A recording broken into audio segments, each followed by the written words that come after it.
Olá, sejam bem-vindos a mais uma edição do podcast da área de Real Estate da 20 Compass. Agora, a gente está remodelando o nosso podcast e trouxemos aqui um novo formato, chamado Real Estate Talks by 20 Compass. E para inaugurar esse novo formato, a gente trouxe um convidado muitíssimo especial.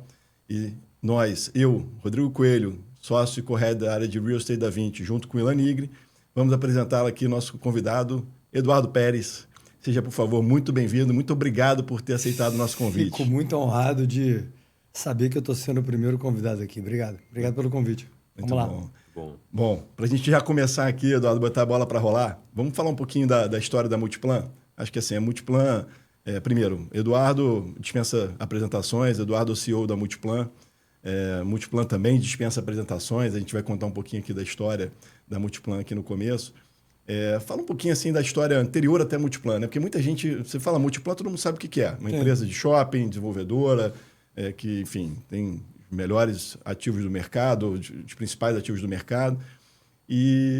Mas ninguém conhece, talvez, pouca gente conhece a história anterior, como é que tudo começou. Pregressa. Né? Pregressa. E isso tudo, pelo que a gente andou estudando, começa na década de 60, né? Eu acho que eu sou um dos poucos que pode esclarecer essa história bem esclarecida. Boa. O protagonista é meu pai, então, assim, conheço a história bem de perto. E meu pai começou a vida como corretor de imóveis. Ele começou antes, mas no mercado imobiliário como corretor de imóveis. E veio a fundar a Veplan ali na década de 60, 60 e poucos. E muito na linha de... ele precisava de um emprego que ele poderia... Ele não era nem formado ainda. Então, ele foi ser corretor de imóveis porque ele estudava dentro do plantão. Entendeu? Então, ele montou a Veplan, que era uma empresa de promoção e venda, né, inicialmente. E evoluiu com ela. Chegou ali, abriu capital. Isso já na década de 70. A Veplan chegou a ser aberta? Não. A Veplan foi aberta. Foi aberta. Fez ali... Tem vários projetos emblemáticos ali. O Cassino Atlântico é deles. O Ibirapuera é deles. Então, o primeiro shopping que ele desenvolveu foi o Ibirapuera. Trouxe gente dos Estados Unidos, que eles não entendiam nada de shopping. E ali começou a ideia de ter uma... A migração para você ter ativo de renda foi por conta da agonia que ele tinha como incorporador. Ele falou, cara, toda vez que eu termino o empreendimento e vou comprar o próximo terreno, eu tenho que sempre me endividar. Então, E naquela época, né? Naquela época não, né? Todas as épocas, momento, né, Rodrigo? Hoje, Rodrigo. Assim, o Brasil, né, em termos de juro, é campeão no mundo, né? Então... Infelizmente, né? E aí ele começou a pensar em migrar. Aí, por outros motivos, ele acabou saindo da empresa, vendeu a participação dele e montou a Multiplan no meados ali da década de 70. Com a ideia de prestar serviço. Ele falou, não, já tem um capital bom para poder viver, vou viver bem. E aí começou a prestar serviço. Ajudou aqui no desenvolvimento de Nova Ipanema. Na época foi a Gafisa que fez. Sim. E por aí foi. Nova Ipanema, para quem não sabe, é um condomínio aqui da Barra da Tijuca, né, do Rio de Janeiro. Que a gente tem ouvintes aqui no Brasil todo, só para poder explicar aqui para turma. Eu não sabia. Então, assim, mas meu pai é muito inquieto, como sempre foi, né? Como todo empresário tem que ser, eu acho. Vislumbrou a possibilidade de desenvolver o BH Shopping em 79 naquela região. E aí começou. Nessa primeira fase foram 5 shoppings. BH Shopping, no mesmo ano, Barra Shopping e Ribeirão Shopping, em 81. BH Shopping, 79. Morumbi Shopping, 82. E Brasília, 83. Assim começou a Multiplan. Já começou gigante. Exatamente. Começou um gigante. Tinham 5 shoppings, para a época era bastante coisa. Foi um desenvolvimento muito ousado. Ele fez ali, de fato, a empresa era 10% capital, 90% dívida. Então ele quase quebrou. O início foi muito duro, muito duro. E quem olha esses shoppings que você está falando aí, que você citou hoje, né? E visita, vê o ativo que é, não consegue nem imaginar assim, o que era aquele Rodrigo, assim, momento, né? Aquela localização, terreno.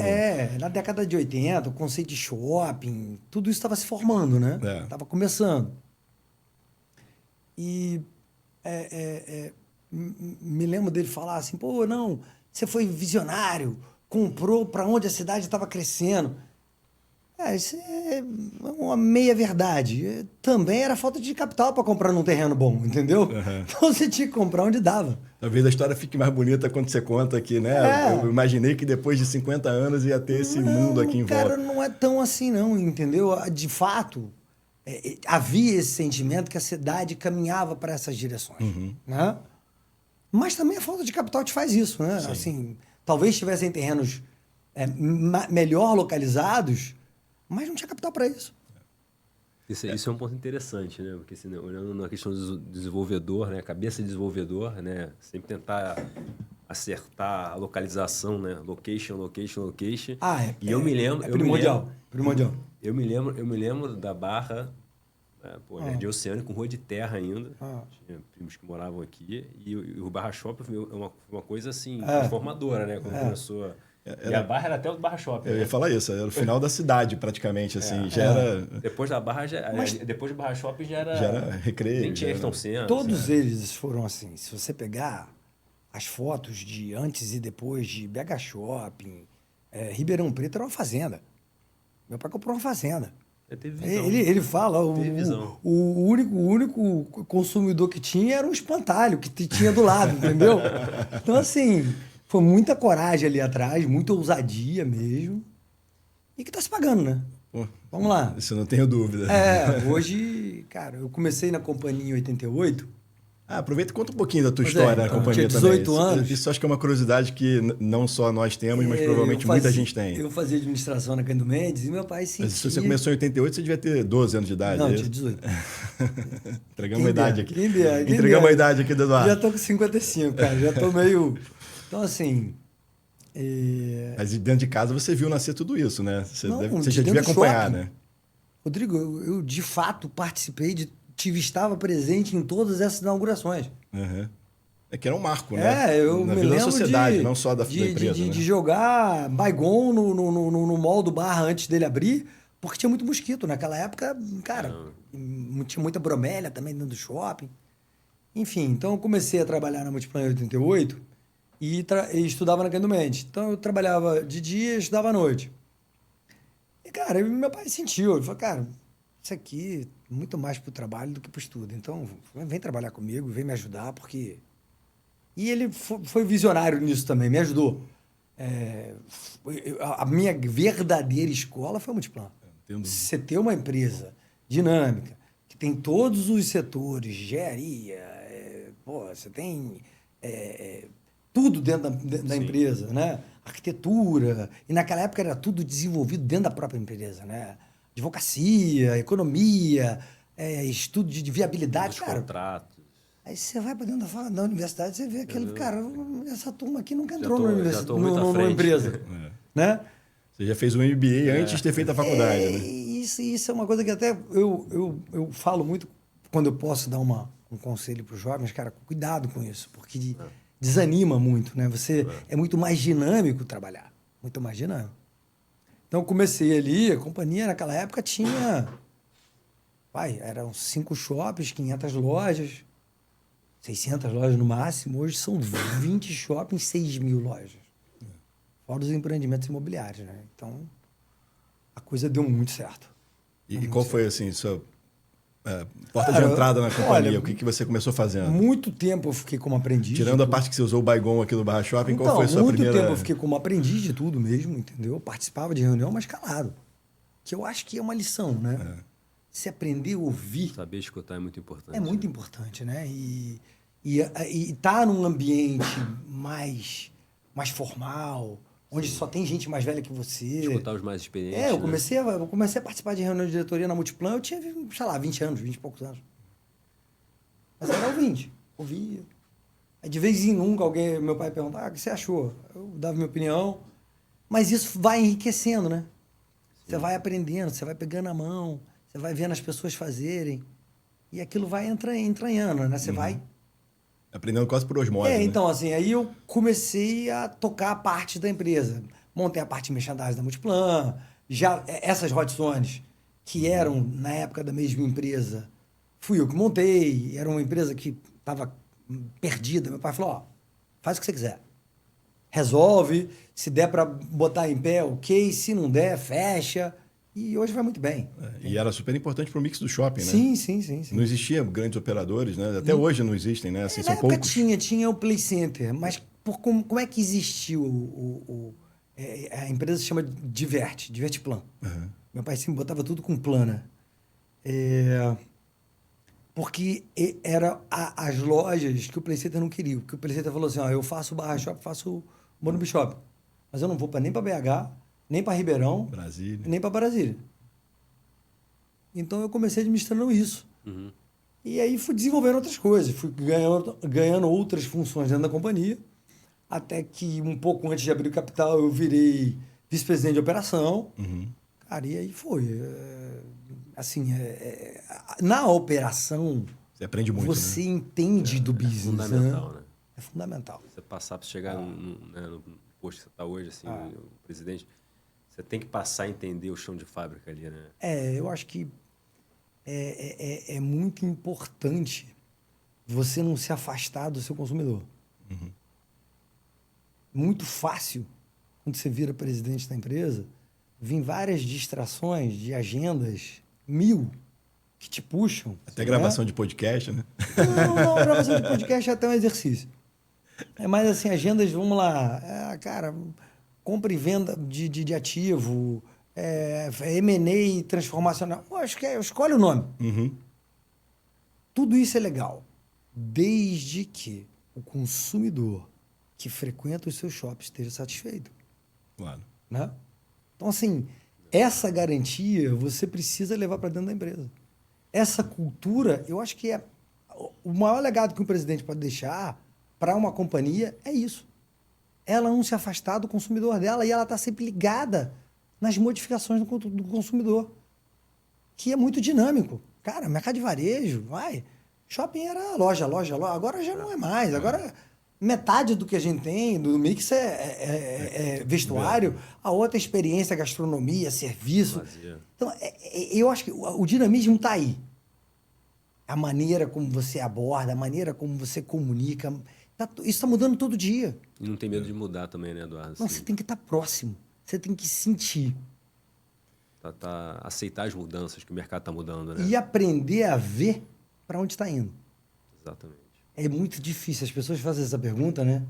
Para onde vai? Cara, eu falo, olha só, não sei. Se eu soubesse, não estava aqui, né? Era só a Mega Sena e acabou. Mas para onde vai... É um dia depois do outro, né? É um exercício de todo dia. Você tem que estar no business, olhar o business, frequentar o business.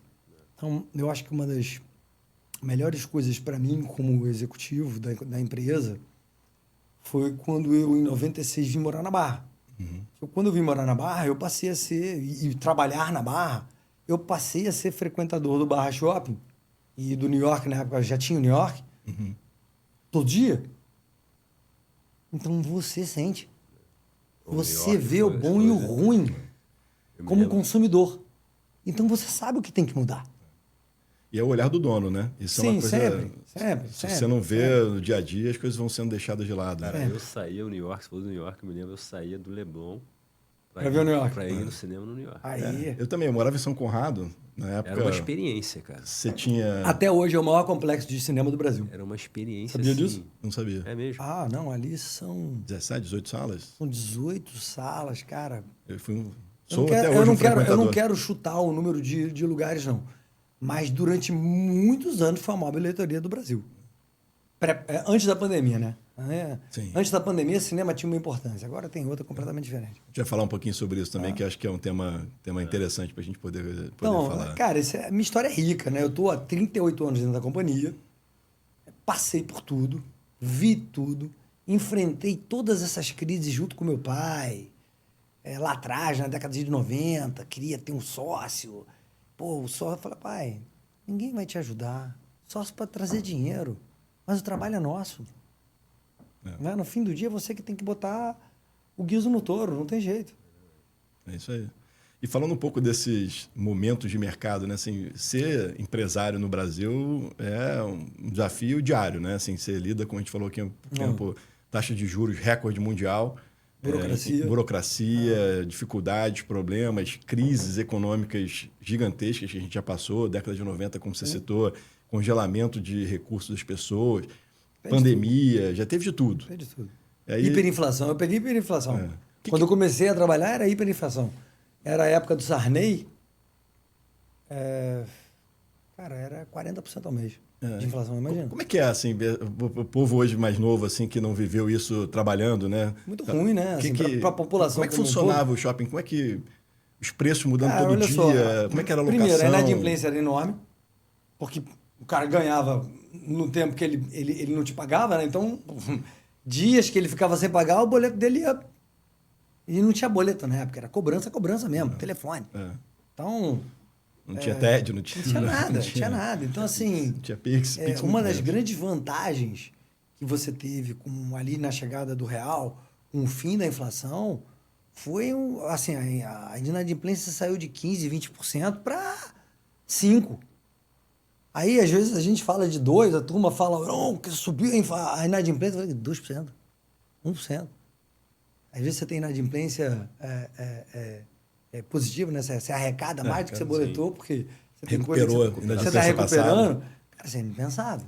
Impensável. Todo mundo trabalhava com o tempo, porque o dinheiro deteriorava com o tempo, né? Sim. É isso. Hiperinflação é isso. E o que é mais difícil? Lidar com hiperinflação, congelamento de recursos do consumidor ou pandemia? Não, disparado é pandemia. Pandemia. Disparado. Foi a maior crise que a gente enfrentou no setor, né? Disparado. A pandemia trouxe uma coisa para nós que inverteu a natureza humana. O que você faz? Você tem um problema, você se aproxima das pessoas, né? Foi a primeira vez ali que você... Era o contrário. Você podia levar um problema para alguém. Então...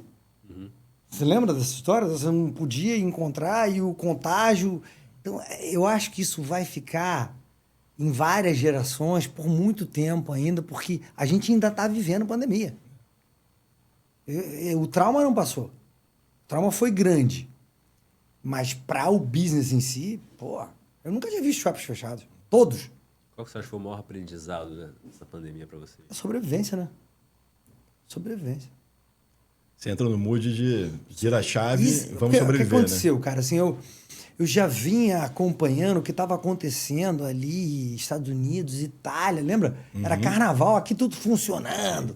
E, aí... uma gripezinha aí. Não, tá tudo... Cara, quando deu, acho que foi março, abril. Eu não sei exatamente. Teve uma onda de fechamento em março, depois em abril fechou tudo. Fechou tudo. E todo mundo, quando fechou, achou que ia fechar uma semana, 2 semanas. Não, eu nunca tive isso na cabeça. Não? Não. Eu já estava olhando o que estava acontecendo lá fora, sempre eu li Bloomberg, Wall Street Journal, então eu já estava olhando que o troço vinha ficando ruim lá fora, né? Estados Unidos, Itália, um monte de gente morrendo. Eu falei, cara, esse troço é grande. Então, quando a gente fechou aqui, e eu já tocava operação, eu falei, cara, olha só, vamos ficar do menor tamanho possível. Vamos ficar pequenininho. Então, a gente saiu, sei lá, uma despesa de empresa de, sei lá, de 30, 40 milhões por mês para 5. Cortou o salário de todo mundo, de todo mundo, zero. Falou, gente, e no shopping, cara, eu mandei em um mês, sei lá, 10 mil pessoas embora. Não tinha o que fazer. O shopping tá fechado, não tinha nem expectativa de quando ia reabrir, né?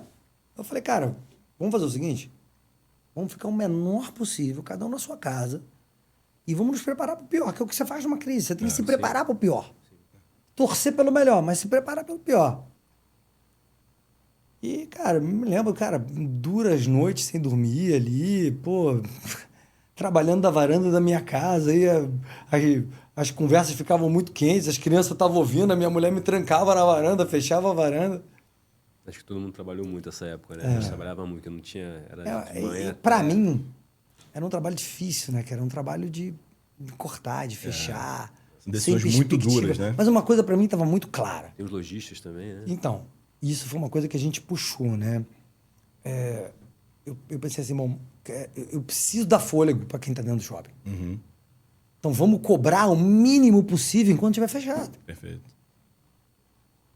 Então, cara, a gente cobrava um pedaço do condomínio. Uhum. Então a conta, vamos lá, de 100 saiu para 20. Que era o mínimo necessário para manter aquilo funcionando. Porque, vamos lá, a gente não teve crédito de nenhum imposto. Nenhum imposto. Inclusive IPTU. Shopping fechado, eu paguei IPTU. Chegou-se a ter discussão, né? Se a gente conseguir recuperar isso. Perdi todas as discussões que eu tive nesse sentido, eu perdi todas. Então, mas uma coisa era clara para mim. Eu precisava dar muito fôlego para quem estava no shopping. Senão, o que adianta? Tá bom, eu tenho um contrato, eu afundo o cara com cobrança, ele quebra. Sim. Eu vou ter o que depois? Nada. Então, ali naquela crise, foi quando a gente vendeu uma das torres lá de São Paulo. Eu lembro. O ITG. Foi uma decisão tomada, assim, pouco tempo, né? Assim, cara, execução rápida, inclusive, né? Médio em pouco tempo, Rodrigo, assim...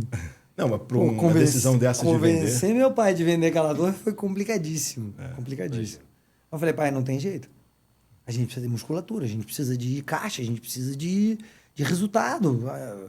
As dívidas, chegando perto do cobre, porque, cara, cobre é um negócio danado, que você faz conta... Mas você não consegue traduzir nunca em nenhum cenário de estresse o que aconteceu na pandemia. Sim. Todos os motores do avião pararem, todos. Aí, meu irmão, aí é afundar de bico, né? Exato. Eu falei, não, tem que vender a torre. E ali, inclusive, até a gente, de alguma forma, se beneficiou desse momento ali, falando um pouco da 20, né? Que a gente... Imagino. A gente... E na primeira relação que a gente teve com vocês, né? Porque... A gente tinha feito uma proposta para comprar o Ribeirão Shopping, uma participação, que era de um sócio de vocês, de uma fundação. Uhum. E vocês estavam ali discutindo os exercícios de preferências e acabaram abrindo mão dos exercícios de preferência porque vocês não quiseram, né, correr risco de colocar esse caixa nesse momento. Foi quando não tinha caixa, Rodrigo. E foi quando a gente teve a primeira oportunidade de falar assim, vamos conseguir ser sócio da Multiplan. Agora vai. A gente já tinha tentado comprar o BH Shopping, a gente já tinha tentado... outras transações. Então, eu acho que assim... Vocês foram muito disciplinados. Quem sobrevive não sonha. Sobreviver é um exercício de sobrevivência mesmo. Você tá ali quietinho, esperando passar. Foi isso que aconteceu. Agora, olhando o copo meio cheio, né? Assim, se você for olhar, a gente, né, através da 20, lá a gente tem nosso fundo VISC 11, né? A gente teve a audácia de tentar fazer um roadshow internacional em 2017, quando a gente fez o IPO do fundo, né? A gente ia na roda das conversas de roadshow e 10 entre 10 investidores falavam assim, não invisto em shopping no Brasil porque shopping no mundo, e-commerce e etc. E tal. Vai acabar, né? Os shoppings vão sofrer muito. Você imagina, eu na pandemia, e aí... tudo fechado, ainda tinha que ver esses vídeos que passavam de vez em quando no YouTube. Exato. Acho que naquela época nem tinha TikTok. Aí ficava toda hora, no fim do shopping, eu digo, meu Deus do céu, e aí, que pesadelo. É o que eu costumo dizer assim, né? Que é o cenário de stress test que a gente passou, que é difícil você conseguir imaginar. Acho que antes da pandemia, se você perguntasse qual o cenário de estresse máximo que você consegue imaginar de um shopping que o shopping vai sobreviver? Perder 30%, 40% da receita. Seria isso. 100%. 100%. Ou ser proibido de abrir durante 5, 6 meses. A gente encabeçou todas as listas. Com e-commerce aí despontando. Com engraçado que a pessoa podia se contaminar no supermercado, na farmácia, em qualquer lugar, menos no shopping. Exato. Né? Ali se formou... E aí começou uma opção de protocolos, né? E se formou essa lista ruim do que era essencial. Cara, o seu trabalho é essencial para você. Né? Então... o varejista não abre... Para qualquer um. Se você falar para qualquer profissional, olha, você não pode trabalhar... Né? Que é mais ou menos o que a turma está querendo fazer com essa escala louca aí que estão propondo. Espera aí, o trabalho é essencial para mim. O meu negócio é essencial para mim. Eu quero crer que é essencial para um monte de gente. Que foi o que se provou no pós-pandemia. Você pega o gráfico de crescimento no pós-pandemia da Multiplan, cara, vai embora. Isso foi uma... Mudou de patamar realmente. Eu te digo, o lucro em 2019... foi 470 milhões. O lucro veio crescendo após a pandemia até chegar na casa do bilhão, que a gente, há 3 anos, não sai dela. E eu espero não sair nunca mais. Aquela coisa, a gente sempre sai mais forte de uma crise, né? É difícil. Crise, sim. Mas quando você vê a morte de perto, você fala assim, cara, agora eu sobrevivi, agora eu vou. Agora ninguém me segura. Eu já passei por tudo, né? Crise é uma coisa. Experiência quase morte é outra. Né? Verdade. Aí muda a cabeça da pessoa. Muda a cabeça. Isso gera até... Vocês que tiveram uma disciplina muito grande na alocação de capital no geral, isso gera assim, uma segurança de que as decisões, olhando para trás, foram certas e te tornou talvez mais forte para poder sobreviver depois. Eu me lembrei, você está falando aqui, eu me lembrei de uma pessoa que trabalha comigo e ela falava assim para mim na pandemia, puxa, Eduardo, que bom que você tá liderando a gente, sabendo para onde você quer levar a gente. Eu, caraca. Se ela soubesse, Se ele soubesse, eu tô aqui. Eu não sei nada, né? Eu não sei para onde eu tô indo, entendeu? Mas tudo bem, vamos. Então vamos junto. Dá a mão e vamos junto. Né? Assim, é instintivo. Então, mas outra coisa que eu acho que legal, assim, que teve um evento da pandemia que me chamou muita atenção, nós como investidores, né, sócios de shoppings, que assim, a gente sempre enxergou as companhias, administradoras, às vezes como, de certa forma, concorrentes entre si, né? Uhum. E através, acho que até da própria Abrace, né? Sim. Que seu pai foi um dos idealizadores, foi fundador da Abrace. Faz 50 anos esse ano, Abrace. A Abrace capitaneou o movimento, e acho que a Multiplan foi muito ativa nesse momento. Muito. Meu pai foi muito importante. E, inclusive, para dar ideias, né? Sempre foi assim, enquanto a gente... até hoje, meu pai continua lá, né? Presidente do conselho, mas está sempre trabalhando, não pode trabalhar, não. A gente troca muita ideia e conversa muito, e ele é muito ativo, apesar de 85 anos, meu pai é muito ativo. Na pandemia, ele foi para o fronte político, brigar. Uhum. Com todos os governos, prefeitura, São Paulo, Rio... Para liberar shopping, para criar protocolos de segurança seguros. Exatamente. Né? Me lembro bem. E eu fiquei na operação da companhia. Daí, assim, nessa questão da operação, acho que a Multiplan foi muito precursora, pelo menos na minha visão, quem está de fora com sociedade com várias administradoras, de tomar essa decisão que você comentou aqui de vamos conceder o máximo de benefício que a gente puder. Porque assim... Porque tinha muita gente no começo falando assim, eu não posso operar, mas assim, o aluguel tem que receber. E aí tinha gente que queria receber o aluguel. E vocês foram, não, a gente não pode receber o aluguel aqui enquanto estiver fechado. Olha só, eu não consigo pensar pequeno. Eu tenho que pensar grande. Né? Você está numa posição onde, cara, tudo bem, eu tenho um contrato de locação, né? Mas como é que eu cobro esse contrato de locação se o cara a atividade dele ele não exerce? Então é muito questionável. Sem dúvida. Assim, cara, peraí. E não é por um erro. O cara atrasou a obra dele. Não, aí é um erro dele. Peraí, a operação dele. Não. Depende dele, não tem como. Força maior. Fechou tudo. Eu tinha certeza que a saúde do varejo era muito mais importante do que tudo, porque era a forma de voltar. Né? Não adianta eu sufocar o varejo inteiro. E como a gente sempre foi líder em tudo que faz, cara, se eu fizer isso, o mercado vai vir comigo. Teve gente que vinculou, aí pagamento foi para não sei para onde. Cara, 2 meses da frente. A gente nunca fez isso.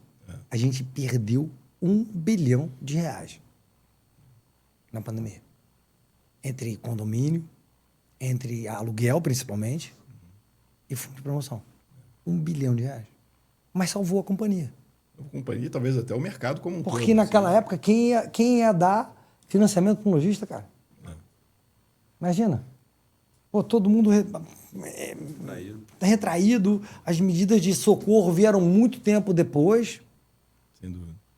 Então, cara, na minha cabeça tinha isso. E a gente sempre ali, no conselho da companhia, dividindo, né? A gente ainda tinha o sócio canadense. Sim. E lá no Canadá, as restrições foram muito maiores e muito mais longas. Eles sofreram muito mais. Eles trouxeram um pouco de aprendizado para vocês? Não. Zero. Vocês aqui, no final... Zero. Dividia lá as decisões, mas aprendizado não, porque eles estavam numa situação pior que a nossa. Talvez vocês estavam dando subsídios para eles poderem eventualmente... mostrando o que a gente veio fazendo. Mas, cara, ali ficou um pouco perdido, né? Porque cada lugar do mundo tomou um caminho. Caminho diferente, né? Às vezes cada cidade tomava um caminho diferente, né? A gente tinha shoppings que abria cada 15 dias, fechava 15 dias. É ruim, assim, tinha protocolo de abertura. Eu me lembro do protocolo de São Paulo, que era abrir 4 horas por dia. Isso é inteligente? Não é. Você está concentrando todo o fluxo em 4 horas do dia. Vai ser pior se as pessoas não podem... Mas eu acho que o maior mal da pandemia foi a falta de convívio. Covid é ruim. Eu tive Covid, assim, logo no início, e foi horrível. Eu passei mal pra caramba, cara. Eu tive muito sintoma, eu não tive nenhuma complicação grave, mas eu fiquei um mês ruim. Dá um certo medo, né? Tendo notícia de morte todos os dias. E tinha uma coisa meio neurológica. Eu me lembro que, no fim, assim, era um cansaço misturado com melancolia. Cara, era muito complicado. Perda de memória também, né? Primeira vez que eu peguei Covid foi muito ruim. Mas eu acho que, assim, o isolamento social é muito pior. Você está comprovado. Pior do que qualquer droga, pior do que alcoolismo é o cara ficar distante das pessoas que ele tem que conviver. Você pega um idoso que não tem muita companhia, você vê o que o isolamento social faz com ele. É muito nocivo. Pode conversar com qualquer médico, ele vai te dizer. Acho que até isso foi um aprendizado até para a comunidade de saúde do mundo, né? Sim. Não. E, assim, se descobriu muita coisa, né? Se descobriu muita coisa, né? Vamos virar essa página aqui, que graças a Deus, assim, a pandemia ainda está aqui na memória, mas eu acho que a gente saiu desse mundo. Acho que sim, melhor, Rodrigo. Acho que sim, acho que. mais forte. Não, certo. A empresa, sem dúvida. A empresa, sem dúvida. E você acha que... Se automatizou muita coisa ali, porque você não podia estar fisicamente lá. Então, teve muito processo que foi automatizado ali. E você acha que esse efeito pandemia, ele deu uma acelerada no movimento também do que o mercado, né, chama de flight to quality, que é quando você, no final, assim, os ativos mais dominantes, mais fortes, acabam atraindo mais lojistas e Rodrigo, consumidores, porque os shoppings mais fracos sofreram mais do que os shoppings dominantes. Esse é um movimento que ele está sempre funcionando assim. Você olha aqui o Barra Shopping, você fala, pô, primeira loja da Zara no Brasil, o cara quer crescer ali. Essa expansão que a gente está fazendo lá basicamente crescer a loja da Zara. Ela vai ter 4 mil metros. É a maior loja da Zara na América Latina. Aí o cara fala, pô, mas peraí, por que ele não abre outras? Não, ele quer crescer aonde ele já vai bem. É mais fácil a decisão do empresário, né? Ele já conhece o consumidor, já sabe a venda. É mais eficiente, né, Rodrigo? É mais eficiente. Obrigado, Marcelo. E é interessante esse ponto, né, Eduardo? Como é que a gente está falando de e-commerce, mas tá claramente que a experiência da loja hoje é fundamental, né? Cara, isso para mim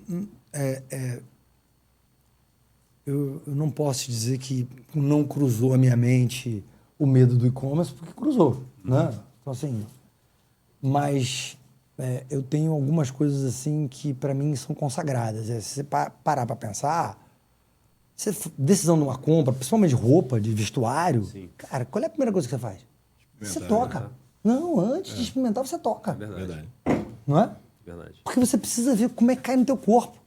Você pega, às vezes, uma camisa... E o tecido, né? É na hora. Primeira coisa. E ali na tela... Tem uma coisa meio natural, né? Que você já chega e ali na tela, você só tem uma dimensão. No shopping, você tem todas. No presencial, você tem todas. Você pode impactar o cara com olfato, você pode impactar o cara com música, você pode ser impactado de todas as maneiras. Se for bem feito, né? É isso. Então, o segredo da Multiplan operar é esse. Eu quero impactar todo mundo que entra no shopping para gastar ou não, da mesma forma. Esse é comprovado. Se for um shopping todo escuro, com iluminação ruim... Então, bom ambiente. Tem que ter arquitetura. Arquitetura. Cara, a gente acabou de vir de um ciclo de investimento em revitalização enorme, mas os shoppings eram da década de 80. Então, me incomodava muito ver Barra Shopping, Morumbi, cara, uma decoração ainda lá do início do shopping. Não, peraí, agora zerou a pedra. Tá tudo refeito. E é um ciclo um pouco, de certa forma, virtuoso, né? Porque quando o lojista também vê que o empreendedor, proprietário do shopping, está investindo no shopping, até motiva ele a fazer a reforma da sua própria loja. Também. Né? De trazer a marca, quando muda a marca, né? Às vezes tem um plano de implementação das logos, das Sim. marcas, do novo modelo de marca. Mas, eles sempre vão primeiro para os shoppings melhores, mas né? principalmente, Rodrigo, aquilo que a gente falou, que eu falei no início, assim, é o olhar no consumidor que frequenta o shopping, é a sua proximidade com ele. É ele sentir essa melhoria antes dele pedir, porque você não consegue. Como é que você sabe o que você quer sem ver? Não sabe. O que nasce primeiro? É o desejo ou o produto? É o produto. Sem produto não tem desejo. É. Então, depois que você entrega, as pessoas falam, puxa, como ficou melhor? Como tá bonito? Como tá mais agradável? Então, você precisa se antecipar. O Barra Shop podia ter ficado com a cara lá de trás? Podia. E talvez estivesse performando Mas bem esse é um ainda, né? incômodo que eu acho que Não tem tão que bem. ter todo mundo que está sentado na minha cadeira. Você tem que se incomodar para andar na frente do consumidor, E isso acaba... para antecipar o movimento. Isso acaba fortalecendo cada vez mais o shopping e, Sim. em relação à competição, ele vai se distanciando. Né? Sim. Isso gera, talvez, esse movimento do flight to quality de você conseguir, de alguma forma, É bem isso. tornar o seu shopping ainda mais dominante e forçando o outro à concorrência que vai estar sofrendo um pouco mais. Né? Cara, eu acho que... eu tenho uma missão. Assim, tô com isso muito fresco lá, porque a turma lá em Nova York me fez pensar muito e... Cara, minha missão é em cada cidade, eu quero ter o melhor ativo da cidade. Melhor? Cara, melhor ninguém vai me pedir, né? Alguém te impede de ser melhor todo dia? Não, ninguém vai te impedir. Depende de você. Maior, aí, cara, já é físico, né?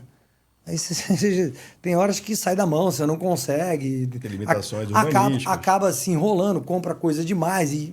Não, eu quero ser o melhor. Para mim, a força está na qualidade. E esse melhor é todo dia. Então, o Barra Shop eu quero que ele seja o melhor do Rio, o Village eu quero que ele seja o melhor no segmento dele no Rio, o Morumbi em São Paulo. Eu vou buscar isso, custe o que custar. Essa é a missão da companhia, essa é a missão da empresa para cada cidade que a gente está. Volta de novo a operação, né? Que a gente falou lá no início, né? Que você falou. Muito, né? Não adianta ter financeiro, ter recursos, mas a operação ali do dia a dia. Então, isso eu acho que veio colocar um pouco o que talvez as cidades tenham perdido. Se olhar assim, como é que você anda na rua, né? Como é que é o calçamento? Como é que é o equipamento urbano nas cidades? Porque ele é muito hostil, ficou muito hostil. Assalto, chuva, você não tem vaga. São todos os intempéries. O shopping te entrega. Traz tudo isso. Quase um oásis, no né? Brasil. Porto Você seguro, traz né? tudo, né? Você sabe que você está lá seguro, vai parar teu carro, você vai ter ar-condicionado. Eu não acho que a insegurança é nosso aliado, não. Não. Eu acho que a insegurança é um mal do país inteiro. Se a gente não tivesse isso, a gente ia ter a melhor indústria do mundo, que é a indústria de turismo. Muito maior. Ela cresceu do ano passado para esse, acho que, sei lá, até quem me falou isso foi o Alessandro, 80%. O movimento do Galeão cresceu pra caramba, muito turista, redescobriram aí o Brasil. Tem muito mais fluxo, muito mais gente. Então, vamos dizer que a gente tivesse, sei lá, o turismo da França. Cara, era muito melhor. Porque a venda vem desse momento que a pessoa está feliz. Né? Você sai de férias, você não costuma comprar nada onde você está, mas você sai de férias, você, não vou me permitir comprar tal coisa, ou quero fazer um jantar mais extravagante, ou um almoço. Cara, então assim, eu acho que a segurança nos ajudaria muito. Com certeza. A indústria de shopping. O comércio na rua vai crescer? Talvez. Não vejo como concorrente. Não, falando de real estate, a gente fala, cara, o Rio ia ser o metro quadrado mais caro do mundo. Tô falando de Brasil. No Brasil também, mas aqui principalmente, assim... Sim. Não tenho dúvida disso. Os lugares que você tem para morar... A insegurança está no Brasil todo. Eu passei um final de semana em São Paulo e fiquei ali no Itaim. Cara, às vezes o restaurante ficava a 700 metros do hotel. Eu falei, pô, mas o cara ia andando. O cara, não, tira o relógio. Aí fala no vinha, celular. o celular... Cara, o celular nem cabia no bolso direito. Eu falei, e agora? Ferrou. É melhor pegar um Uber. Imagina, você pega um Uber e vai andar 700 metros. É ruim, né? Então, não ajuda, a insegurança não ajuda ninguém. Eu concordo. Falando um pouquinho assim, a gente falou aqui do DNA da Multiplan, nessa qualidade da operação, que sem dúvida nenhuma tem um mérito teu até por ser tua parte principal. A minha você mão. Tocou ali, a sua mão ali desde o início. Eu até costumo brincar, né, assim, que para quem não é do mercado de investimento de shopping, às vezes não percebe muito pequenos detalhes, né? Mas como consumidor, e quando você tem um investimento em shopping, você fica atento a alguns detalhes. A questão do banheiro, por exemplo, na Multiplan, sempre foi um cuidado diferenciado, sempre tinha um funcionário integralmente no banheiro, sempre foram os banheiros mais bonitos, mais limpos, etc. Isso faz parte do cuidado, aquilo tudo que a gente já falou aqui, né? É um conjunto, Rodrigo. Assim, quando eu falei de cidade, então, assim, você pega uma pessoa... Para testar um shopping, você precisa testar os serviços dele. Como é que você testa os serviços dele? Quando você está em apuros. Você perdeu seu carro, você perdeu sua chave, alguém passou mal. Então, isso você precisa fazer diariamente. Então, esse final de semana que eu passei em São Paulo, eu fui lá... Era um compromisso que minha filha tinha em São Paulo, eu fui para lá. E aí, óbvio, né? Fui em São Paulo, vou trabalhar. Shopping. Né? Fui pro Morumbi, tinha acabado de abrir a expansão do Morumbi. Estava ansioso para ver no sábado. E vi uma cena que me chamou a atenção. Eu estava sentado no restaurante, almoçando, na expansão. Aí vi uma senhora sentada numa cadeira, de repente se aproximou dois seguranças. Logo em seguida vieram 2 bombeiros e aí rapidamente chegou uma ambulância. Cara, esse é o serviço. Esse é o serviço. Então tem muita gente que usa o shopping para fazer Cooper, por exemplo, de uma idade mais avançada, porque é seguro. Sim, é plano. Você tem ar-condicionado. Se você passar mal, você tem a quem recorrer. Uhum. Então, eu acho que as cidades foram perdendo isso. Na medida que foram crescendo, né? Você pegar São Paulo. Cara, São Paulo tem 12 milhões de habitantes. A cidade de São Paulo, né? Maior que vários países na Europa, né? Então, essa escala foi deixando de existir. Então, esse cuidado, não só com o banheiro, com tudo. Então, agora a gente avançou, você tem playlist quinzenal no shopping. Você tem identidade olfativa em diversos pontos do shopping. Porque, de fato, é o que te marca. Você quer marcar a pessoa. Você tem que... A única oportunidade de impactar positivamente é quando o cara vai ao shopping, para comprar ou não. Tanto faz. É muito interessante isso. Lembra até um pouco com o case da Disney, né? O Walt Disney falava isso, daquela imersão que você está ali dentro. Som, cheiro, tudo. Tem que ser. Porque, vamos lá, eu já vi isso algumas vezes, assim, e isso dói em quem é vendedor, né? E às vezes você entra numa loja e você quer gastar muito. E aí a pessoa que está ali te atendendo te dá muita confiança ou faz pouco de você. Cara, você vai embora. Ou então, o que acontece de vez em quando, que o cara, não, isso aqui só no online. Cara, eu tô aqui. Eu quero agora. Né? Você não tem? Eu vou entrar na loja do lado. É isso que está acontecendo. E hoje você tem um movimento maior, você tem um resgate da experiência da compra em família. Você tem diversas matérias, já dividi, até depois passei a dividir com vocês, disso acontecendo lá fora. Essa geração Z voltando pro shopping, com o pai, com a mãe, e vai pro provador, e tira foto, e manda. A loja da Besca, no Morumbi, ela tem que ser maior, porque o tempo no provador é muito maior. Essa geração fica lá, tirando foto, mandando e... Verdade. Postando no TikTok. É isso. Quem tem filha, menina, sabe disso. E falando assim, DNA de operações, a gente já falou bastante aqui, mudar um pouquinho desse outro DNA muito forte da Multiplan, que é esse lado desenvolvedora, né, de shoppings. Sim. Multiplan, como a gente falou aqui no início, desenvolveu alguns shoppings onde regiões eram zero óbvias na largada. E você contou até uma coisa interessante para a gente, que foi um pouco dessa questão, às vezes, meio de casualidade, né? Bom, não tenho dinheiro para comprar ali no lugar que é mais adensado, mais caro. Não. Eu vou para o lugar onde ali o terreno é mais barato e eu vou construir aquele negócio. Hoje, 18 dos 20 shoppings da companhia foram desenvolvidos pela própria Multiplan. Só 2 foram comprados. 2 comprados. Pátio Savassi e Santa Úrsula. E no final, você tem uma estratégia, como você já até falou aqui, muito focada em ser os melhores ativos dessa cidade. Né? Esse é um pouco do foco que vocês têm aqui. Mas vocês estão presentes, vamos dizer, quando você olha Brasil, é um universo de cidades mais restrito, né? Naturalmente, pelo tamanho do Brasil. Sim. Você vê espaço ainda para crescer para outras cidades onde o Multiplan não está presente? Muito. E como é que seria esse caminho? Seria desenvolvimento ou seria via aquisições? Rodrigo, a aquisição é sempre mais rápido.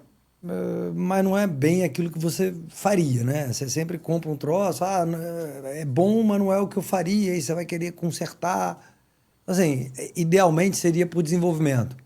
Mas por desenvolvimento, você precisa ter um ambiente de negócio melhor. Uhum. Não dá para você fazer greenfield com 14,5% de juros. Não dá. A gente está nessa faixa de 15 a 14 há 2 anos. Cara, não dá. Então, o empresário, ele está sufocado. Então, mas eu vejo muito espaço para crescer. O Brasil tem, sei lá, quantos municípios tem no Brasil? Uns 5 mil? Acho que são 4.500. Por aí, né? Você tem 500 shoppings, cara. Espaço então, tem. Tá respondido, tem espaço para caramba para crescer. Mas você precisa ter um ambiente favorável para isso acontecer. E isso, puxando já então esse ponto aqui, vocês, né, o crescimento também vai ser provavelmente também via expansões dos ativos existentes. Isso eu não vou parar. 160 mil metros quadrados já identificados de expansões, ou já anunciados. Não vou parar. Mais de 800 mil metros quadrados de desenvolvimentos. Tá em casa, né? Complexo multiuso, etc. O que faz você, assim, você parar para pensar, né? Isso aqui, como você falou, está dentro de casa, né? Uma coisa que vocês têm esse potencial e tudo mais. O que te faz acelerar esse projeto ou desacelerar? É o macroeconômico? É o juros? Rentabilidade? Rentabilidade. É disciplina na alocação de capital. É, rentabilidade. E quando você expande, Rodrigo, você faz uma coisa muito importante no shopping. Você leva para ele um frescor que ele já não tinha mais. Então, assim, por mais que você reforme o Morumbi Shopping, é uma arquitetura da década de 80. Aí você faz uma expansão, como a gente acabou de entregar agora lá do Morumbi Shopping, 13 mil metros. Cara, é toda uma comunicação diferente, é todo um ambiente diferente. Você ganha consumidor que você não tinha. Cara, guarda uma coisa. Você mede o cara que vai no seu shopping. Você não mede quem não vai. Verdade. Esse você só imagina que ele deixou de ir. Então, e de fato é isso. Quando você faz uma expansão, você busca aquele cara que parou de ir no shopping. O que está faltando? Está faltando gastronomia de qualidade, está faltando ambientes mais claros, está faltando marcas mais luxuosas, está faltando... Cara, aí você vai fazendo, formatando a maneira de fazer esse approach na expansão. Eu acho que a expansão é um investimento muito, muito rentável e bom para a companhia, porque você, além de trazer toda esse público novo, você defende o que já está lá.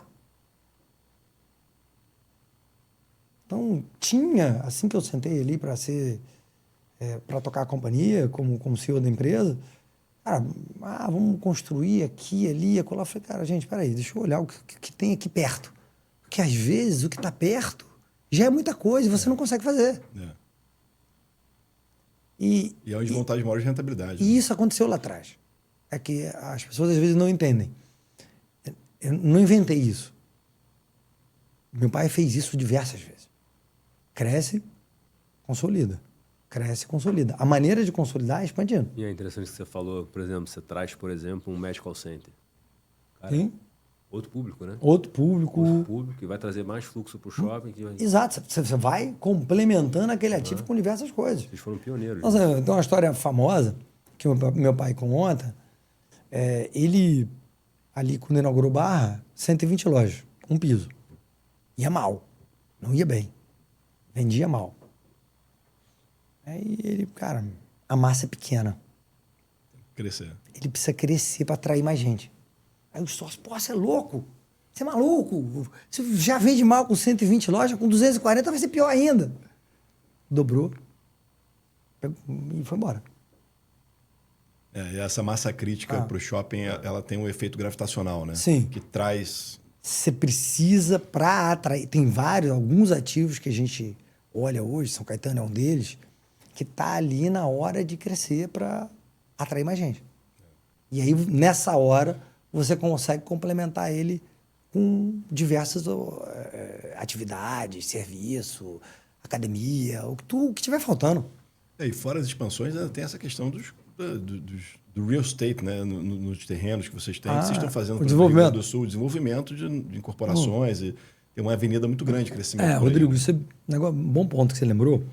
E aí, até voltando ali em Ribeirão, muito terreno no entorno, diversos shoppings. A gente acabou sendo inimigo do próprio shopping, porque aquela cabeça de desenvolvedor quer fazer tudo.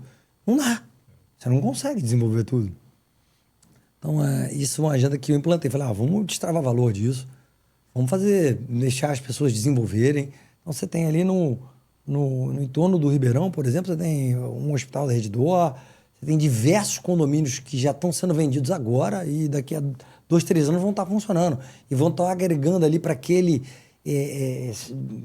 imediatíssimo do shopping, aquele entorno imediatíssimo do shopping, 5, 6 mil pessoas. E se não tivesse isso vai acontecer em Brasília, isso vai acontecer em diversos locais. Então a gente está destravando valor. Fizemos um negócio agora recente com terreno em Jacarepaguá, vai nascer mais prédios ali. Fizemos em Campo Grande. E, cara, a ideia é essa. Aquilo que eu não vou desenvolver, alguém vai desenvolver. Eu não quero ficar sentado em cima de banco de terreno, não. Isso custa e é ruim para o shopping. Antigamente tinha uma máxima de que o melhor metro quadrado que você tinha de potencial construtivo era construir mais shopping, né? E eu acho que isso mudou um pouco a perspectiva nos últimos anos, para cá, pelo menos, minha percepção. Não sei se você concorda. Que esses se o shopping precisa, sim. Se o shopping não precisa, não. É melhor você não fazer nada. Tem, às vezes, um certo limite ali, onde você consegue colocar de shopping em si. Que, às vezes, outros equipamentos complementares ao shopping geram até mais valor para o shopping do que uma própria expansão mal feita de um shopping. Né? Sim. Não, tem todo um amadurecimento para você chegar na expansão. Mudando um pouquinho de tópico aqui, Eduardo, falando um pouquinho aqui de governança. Acho que a Multiplan sempre se destacou desse quesito de governança, sendo uma empresa que já tinha recebido um capital estrangeiro antes da abertura de capital, depois veio, né, a abertura de capital em si, mas sempre se manteve esse DNA de empresa de dono, né, assim, com um grupo controlador definido e tudo mais. Você acha que isso faz diferença na gestão da companhia, no sucesso da companhia? Muito, Rodrigo, muito. O primeiro sócio que meu pai teve foi o Paribas, BNP Paribas, na década de 80, que era conversão de dívida. Olha isso. Acho que vocês nem lembram, nem sabem o que é isso. O cara tinha uma dívida no Brasil, na época que houve a moratória, ele podia transformar aquela dívida numa participação de uma empresa e um dia tirar o dinheiro do Brasil. Essa era a única maneira que tinha de sair. Aí o Paribas comprou uma participação na Multishop, não era nem a Multiplan, que depois é que fundiu tudo. A parte imobiliária com a parte de shopping era separada, virou uma coisa só. Então, na década de 80, meu pai vendeu 20% da Multishopping para esse grupo. Esses 20% virou 25% para a Goldman, na década de 90, que foi o que originou a Ontário entrar lá na frente. Mas sempre mantendo o controle. Sempre. Todos os acordos de acionistas davam plenos poderes de operação. Óbvio que tem matérias que você vai vetar. Natural. Como você tem no condomínio, a gente é sócio e tem matérias ali que a gente vai dividir. Sim. Mas eu preciso poder tocar o empreendimento. Preciso poder reformar. Eu preciso poder expandir. Você não quer participar da expansão? Não tem problema, eu vou fazer sozinho. Às vezes acontece isso. Eu tenho uma visão, eu tenho outra, nós não vamos brigar por causa disso. Mas você precisa poder defender o empreendimento. E eu acho que essa visão de dono mantém isso vivo. A minha visão é sempre de longo prazo. Sempre. Eu estou sempre olhando, cara, daqui a 50 anos eu quero essa companhia muito melhor do que ela é hoje.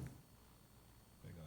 E um episódio que eu acho que, para mim, pelo menos, foi muito marcante dentro das suas histórias do mercado de capitais brasileiro, essa relação da transação da Ontario Teachers que vocês fizeram agora recentemente, né? Só para tentar contextualizar para as pessoas aqui que não comparam muito no detalhe, a Ontario Teachers era sócio da Multiplan desde antes da abertura de capital. Meu pai tinha o direito de exercer a compra. E aí, sozinho. Num bloco de controle, naturalmente, você tem, né, relações ali contratuais que diz que quando um vai vender, o outro tem o direito de comprar, mas isso era dentro de um âmbito de um acordo de acionistas, dentro do bloco de controle da companhia. E o mercado especulava o Ontario Teachers anunciou publicamente que ia vender a participação, etc. Natural, depois de tanto tempo, né, devolver o capital do investidor. Isso não tem nada a ver com não acreditar no futuro da companhia, mas sim uma questão de alocação do próprio capital deles, dentro das políticas, etc. Mas o fato é que era um direito que, né, o bloco de controle tinha ali de comprar aquela participação e era, na época, um desconto um pouco superior a 15% dos preços das ações. Sim. O que, se você for pensar numa lógica de investimento para o controlador, a coisa mais ideal do mundo era dar uma forma de conseguir ter esse capital e comprar com 15% de desconto. E depois você vende na bolsa, se for o caso, você faz uma arbitragem ali. E vocês tomaram uma decisão que foi uma decisão, de certa forma, eu vou usar uma palavra aqui que não sei se é a melhor, mas de uma forma até de generosidade com os acionistas, de certa forma, porque vocês aproveitaram esse momento e compartilharam com todos os sócios da companhia o benefício econômico que vocês estariam tendo no bloco de controle quando a Multiplan, que acabou, né, cedeu o direito para a Multiplan acabou exercendo essa compra, fazendo o cancelamento das ações e no final se distribuiu esse benefício para todo mundo. Mas isso não era possível, tá? Isso foi construído. Não era previsto, né? Não era previsto, não era possível. Há uma regra que não permite o controlador comprar. Cara, tinha uma previsão que impedia que a gente comprasse. Você tinha direito de comprar as ações vinculadas. Tinha uma coisa que impedia. Tá. E a maneira de destravar era chamar uma assembleia e deixar os minoritários votarem. E você não participar. Perfeito. Que foi o que aconteceu. E teve 99% de aprovação. E quem trouxe a ideia para a gente foi a Esquadra, que já tinha sido, ou queria voltar a ser. Um sócio importante da companhia. Ele comprou ali, porque o canadense teve 2 momentos. Ele tinha umas ações que não eram vinculadas e ele pôde vender. Aí, acho que eram 9%. Ele tinha 30 e poucos por cento. Depois a gente foi lá e comprou 20%. Meu pai comprou 2 ou 3, uma coisa assim. Mas tinha uma previsão que impedia a empresa controladora de comprar isso. Eu não me lembro exatamente o que foi. E o Esquadra trouxe... mas espera aí, mas se a gente... Nós, minoritários, abrimos mão e a companhia comprar, por que não pode? Aí a gente criou esse caminho, até o Marcelo Trindade que ajudou a criar o caminho. E aí teve uma série de passos que permitiu a companhia fazer isso. Porque, através da companhia, ela não podia comprar a ação de um controlador, entendeu? E o Ontário era controlador. Então, era isso. A companhia não poderia comprar ações de um controlador. É isso. Mas aí, no final, foi aprovado com 99%. Foi, e a gente se absteve de votar. E no final, gerou um benefício econômico enorme para os acionistas. E eu acho que é uma sensação de... Uma sociedade, você tem que ter confiança, né? Rodrigo, assim, quando você gera esse benefício para o acionista, isso gera uma... Então, mas eu acho que, de novo, assim, a cabeça do meu pai e a cabeça de quem controla, a nossa cabeça, é sempre gerar valor a longo prazo. Eu vou comprar a ação a 22 para tradear a 25, a 26, eu não tô aqui para isso. Eu já estou nessa companhia há 50 anos. Eu vou ficar o tempo que for. Eu não vou sair. Então, assim, também, meu pai podia ter não feito nada.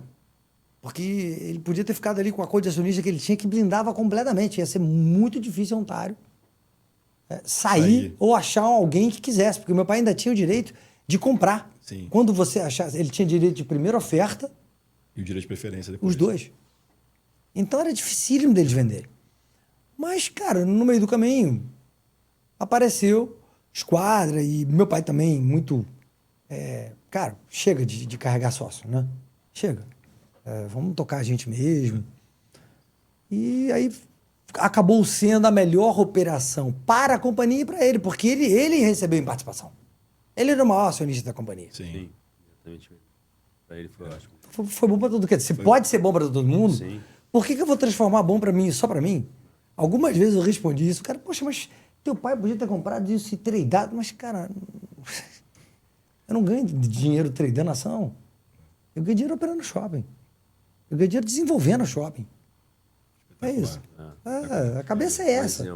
E falando sobre, pegar um gancho que você comentou de lidar com muitos sócios, né? Vocês, historicamente, você mesmo comentou lá atrás que vocês faziam 10% de capital próprio, 90% de dívida. Sim. Mas tiveram shoppings no passado que teve, por exemplo, fundos de pensão, que teve capital.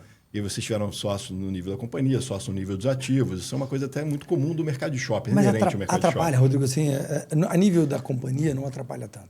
A nível do ativo atrapalha muito. Se você perder a governança, né? Porque você precisa tomar decisão, aí você precisa ter agilidade. Às vezes o dia a dia todo do shopping, entendeu? Então, Barra Shopping já chegou a ter, sei lá, 8 sócios. Então, tudo para você aprovar num condomínio, a estrutura do condomínio, a estrutura jurídica do condomínio é muito complexa, né? Se você... como você está sempre ali decidindo em cima de parte comum, cara, parte comum você precisa de unanimidade para modificar a parte comum. Nosso core ali é 66, então, cara... E aí você precisa ter também bons sócios, né? Sim. Como é que você enxerga essa indústria de fundos imobiliários que cada vez mais tem crescido no mercado aqui brasileiro, né? E, naturalmente, sempre foi um desejo. Até eu falo por mim aqui, por nós. Sempre quisemos ter participação em shoppings e da Multiplan sempre foi muito difícil. É uma oportunidade. E a gente conseguiu agora, recentemente, comprar da Multiplan uma participação num shopping emblemático, que é o BH Shopping. É uma oportunidade do mercado. Outros fundos fizeram também outros ativos. Da gente poder levantar um dinheiro que vai financiar outras expansões e outros empreendimentos. Né? Na minha cabeça é isso. É uma alocação de capital, assim. Sempre visando crescimento. Porque, cara, a empresa está descontada a 12. Você vende o ativo a 6, 7, 8, sei lá, mas você levando um capital e sem perder o controle do ativo. Sim, isso é fundamental. Fundamental. E mostrando para o mercado quanto é que vale o ativo. Eu não sei se o mercado consegue entender. Ele entende, mas, cara, a gente vive de tanto movimento. Você olha agora o que está acontecendo. Acho que o mercado se movimenta muito mais no macro do que no micro, né? Uhum. Então, acho que você olha para o momento atual, as guerras, seja lá a guerra lá no Irã, ou um possível confronto ali dos Estados Unidos e China com relação a Taiwan, mexe muito mais com o mercado do que qualquer outra coisa, né? Eu sinto isso. E qual é a sua percepção sobre essa questão dos fundos imobiliários versus as companhias, né? Se você olha no passado, as companhias tinham sempre múltiplos muito maiores do que dos fundos imobiliários, tradeavam acima dos NAVs das companhias, etc. E de um tempo para cá, essa relação meio que se inverteu, né? Até que abriu essa oportunidade, do ponto de vista de alocação de capital, de você vender para fundo imobiliário tem e um usar benefício esse capital fiscal, claro, né, Rodrigo? A sua percepção é mais estrutural por conta do benefício fiscal. Sim. E dificilmente isso... É porque todo o desenvolvimento, você pega toda a área digital da companhia. Vocês não têm acesso. Está lá dentro da companhia. A gente desenvolveu o Multi para isso. Não para, eu estou tirando de um sócio, que não é isso. Mas esse desenvolvimento só é possível dentro da companhia. Então tem movimentos que você não consegue fazer no fundo imobiliário. Você sabe disso. Você tem que distribuir, as regras são muito rígidas. Até a legislação impede que você tenha investimentos que não sejam imobiliários. Diferente dos Estados Unidos. Lá se deu um período para as companhias se tornarem fundos REITs, né? Uhum. Sim. Então, aqui não foi assim. E aí, puxando outro gancho que você mencionou agora do Multi, né? Essa questão de tecnologia, acesso a dados, faz parte de uma estratégia importante da companhia. Gigantesca. Né? E o Multi, eu acho que nasceu agora. O Multi talvez seja a principal ferramenta que vocês estão desenvolvendo para isso. Ele está com 10 milhões de downloads. E nasceu, cara, um incômodo meu. Eu chegava no shopping e falava, cara, anda com o carro para frente, anda para trás, aí a antena não pega. Eu falei, cara, não é possível. E eu falei, bom, peraí, vamos desenvolver leitura de placa? Isso você está dizendo para entrada no estacionamento e na cancela. Assim, as funcionalidades do Multi, o Multi já existia, mas ele ganhou tração com a funcionalidade do estacionamento. E para quem não acompanha, não frequenta shopping da Multiplan, que eu acho que deve ser pouquíssimas pessoas, mas os shoppings da Multiplan passaram a você entrar no shopping... A leitura de placa. Sem cancela. Sim, mas vamos lá. Toda a estrutura, se você quiser entrar da maneira tradicional, está lá. Está lá, Você não precisa baixar o Multi para entrar. Sim. Baixar o Multi é opcional. E a gente linkou o Multi ao Fidelidade. Então, eu não queria obrigar. Eu quero que a pessoa... Tem opção. Não tem opção não. E seja aderente. Você aderiu àquele programa porque aquilo faz sentido com o que você quer. Você pega traz muita informação também para você. Você pega alguns lugares como a Disney, cara, você não entra na Disney se você não tiver o aplicativo deles. É verdade. Né? Você não consegue nem marcar, agendar um brinquedo. Zero. Então, não, você entra, pega o ticket na cancela. Não tem mais cancela. Então, você pega o ticket na máquina, na entrada, e paga dentro do shopping se você quiser. Ou paga no QR Code, faz como você quiser. Uhum. O Multi te dá uma amplitude de serviços e benefícios. Tem mais de 4 mil benefícios dentro do Multi. Então, isso veio gerando recorrência, tráfego de recorrência, e isso veio gerando também conhecimento sobre as pessoas que frequentam. Porque esse cara que entra com um carro, você vai lá, vamos lá, as pessoas que entram no Sem Parar, você não sabe quem é. Ou no Connect Car, ou qualquer uma dessas plataformas, você não sabe quem é, não é seu. Ele não é um cliente seu. Peraí, isso me incomodava, porque, peraí, o cara não saiu de casa para usar a antena dele. Ele saiu de casa para vir no shopping. Então, a gente tem hoje dados que são acessados assim por todos os lojistas. Eu nunca vendi isso. Horário de pico, a gente sempre franquia isso para os lojistas, para eles poderem usar isso e aumentar as vendas. Sim. Porque a melhor maneira de monetizar o Multi é assim. É isso que era uma dúvida que eu tinha. 20% das vendas da Multiplan passam por dentro do Fidelidade.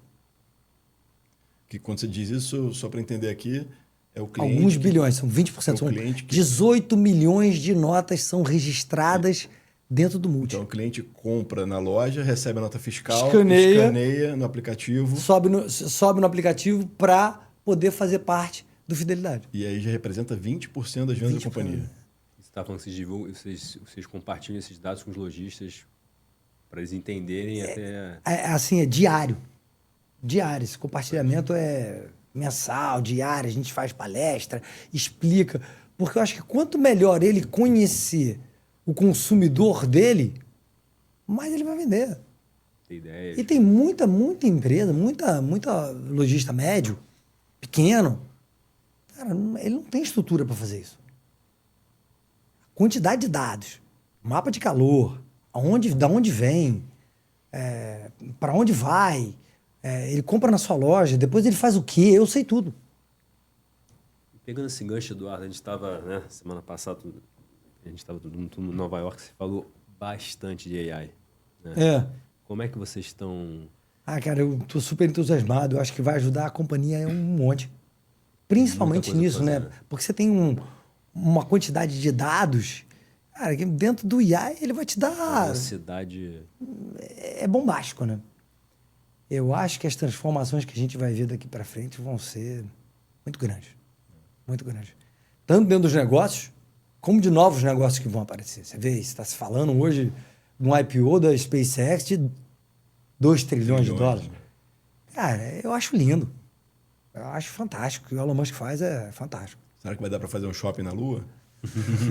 Eu não sei, Rodrigo. Assim, já se está pensando em dar certo. Mas, assim, usar a tecnologia que está aí hoje, franqueada, né? E, assim, à disposição de todo mundo, para nos ajudar a atender melhor, a operar melhor a companhia, a usar os dados melhor da companhia, cara, tem que.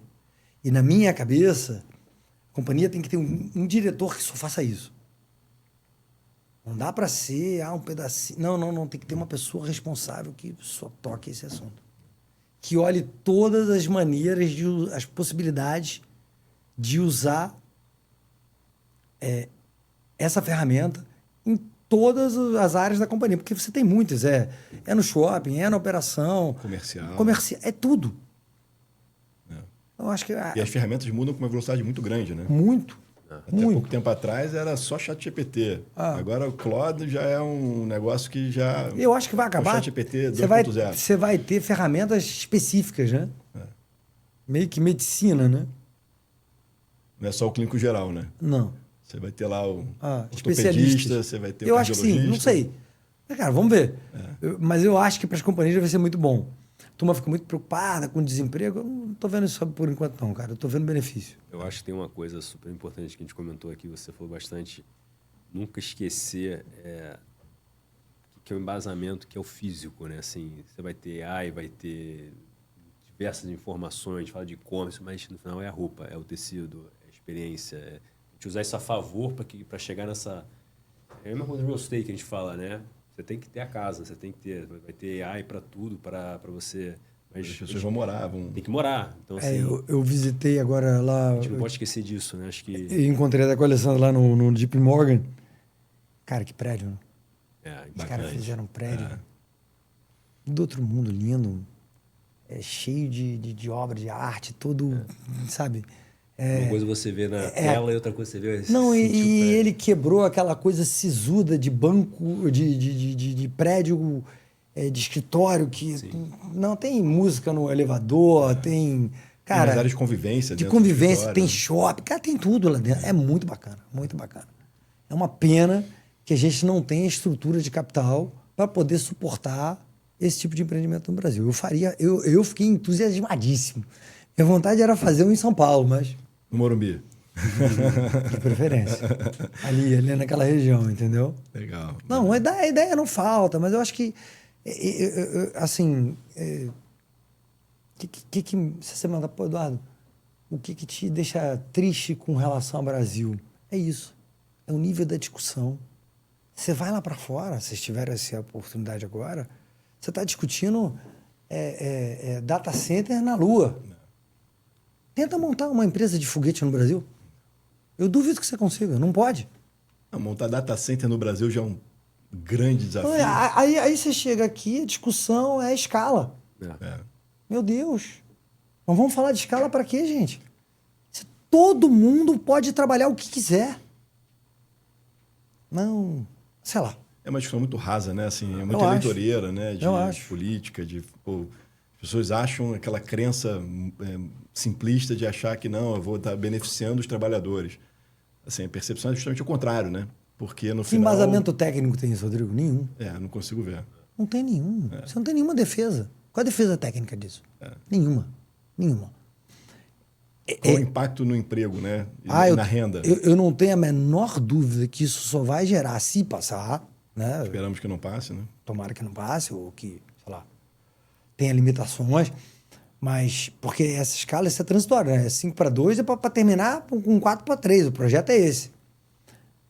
Cara, só vai gerar desemprego e inflação. Vai todo mundo repassar esse custo para o preço. Não tem a menor dúvida disso. E assim, sem contar que, para mim, é inconstitucional. Você não pode obrigar uma pessoa a não trabalhar. Proibir a pessoa de trabalhar é coisa absurda, né?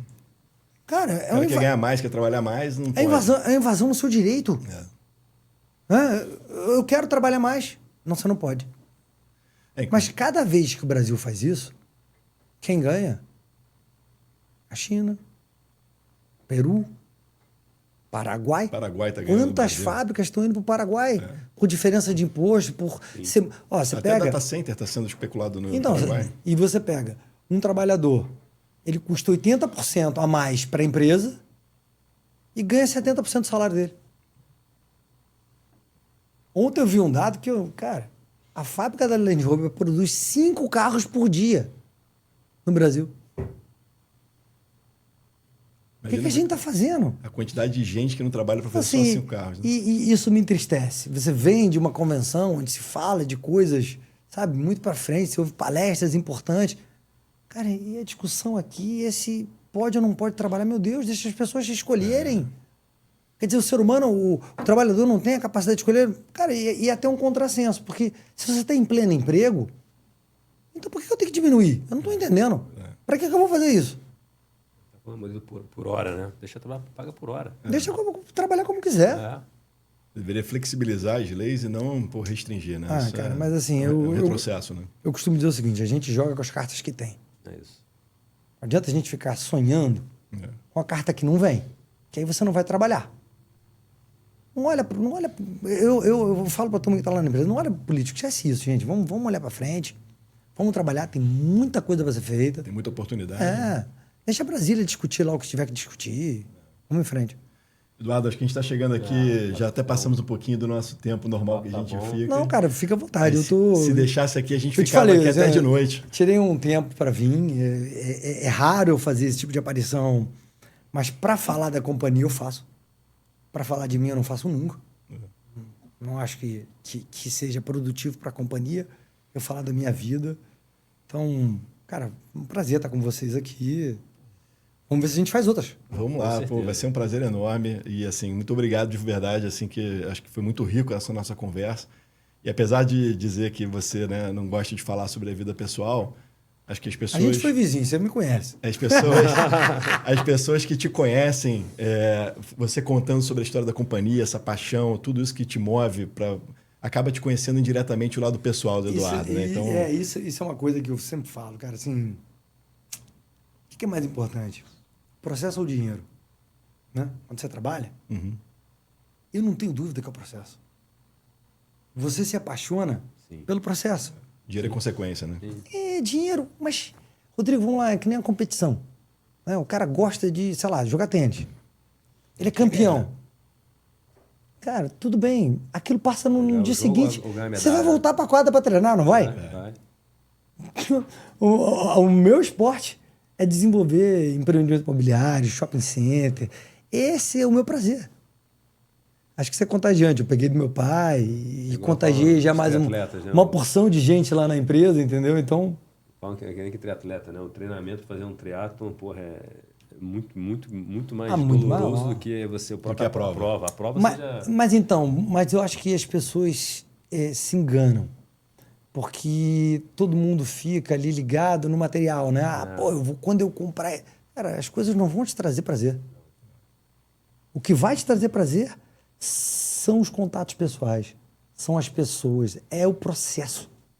Isso é muito mais importante do que qualquer valor em dinheiro. Bom, excelente. Muito obrigado mais uma vez, Valeu, Eduardo, com essa mensagem. A gente termina por aqui o nosso podcast. Um abraço. Obrigado. Até o nosso próximo episódio.